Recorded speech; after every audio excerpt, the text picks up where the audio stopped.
quatrième volet et avant-dernier de Ma Santé 2022. Ressources humaines et formation. L'objectif est de permettre à tous les métiers de s'adapter à l'évolution de son environnement en matière de soins et de santé, pour à la fois mieux répondre à la demande de nos concitoyens et aux aspirations des jeunes professionnels. Ces mutations sont inéluctables. Il faut donc permettre, à travers la mise en place d'outils d'aide en changement, de s'approprier ce sujet. Tous les métiers y seront exposés, celui de médecin probablement dans les premiers. Nous pouvons citer certaines spécialités qui y réfléchissent déjà et qui utilisent notamment l'imagerie, la radiologie, la dermatologie, l'anatomocytopathologie. Le socle de la réussite de ces transformations qui correspondent globalement à une révolution industrielle, c'est l'université. Elle doit donc insuffler cette mutation et nous permettre de nous donner les armes pour y répondre. Cela va bien au-delà de la réforme du deuxième cycle, de la réforme des ECN ou de la disparition du numerus clausus. Il faut rapidement s'attaquer au premier cycle, à la technique d'enseignement qui n'est probablement plus adaptée. L'étudiant doit s'imprégner de son métier hors les murs de l'hôpital. Il doit donc s'interroger sur l'évolution technologique, notamment de l'IA, l'accepter et non la rejeter comme certains ont pu le faire autrement. S'approprier les motivations organisationnelles qui seront indispensables demain pour prendre en charge les patients.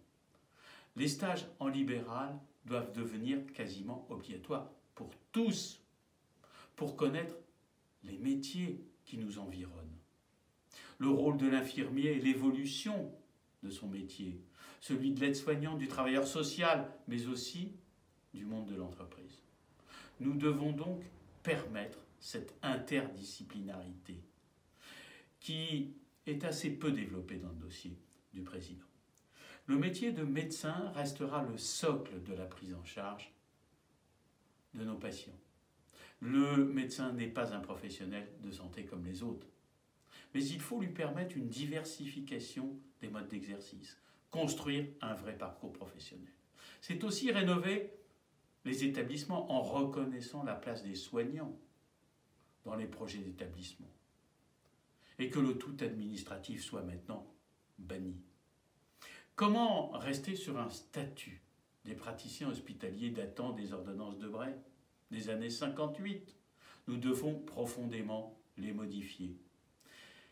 Il permettra de renouer le dialogue entre la ville et l'hôpital, de transcender les idéologies, d'être beaucoup plus transversaux.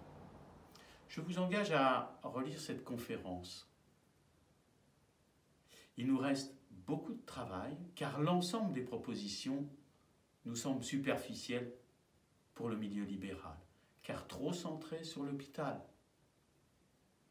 Certes, l'hôpital est bien malade aujourd'hui, mais cela ne résume pas l'ensemble de la prise en charge et de la chaîne de prise en charge des patients. La semaine prochaine, nous discuterons du dernier chantier, le numérique.